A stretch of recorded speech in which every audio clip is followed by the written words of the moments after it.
စာကြီးကဘယ်ရောက်အောင်စာကြီးက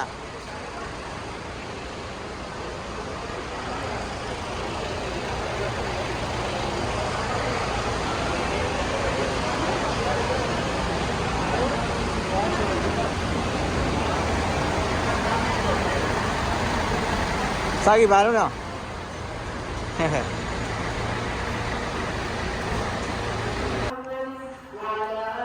ခုရမှာမြန်မာတန်လေးညာချင်း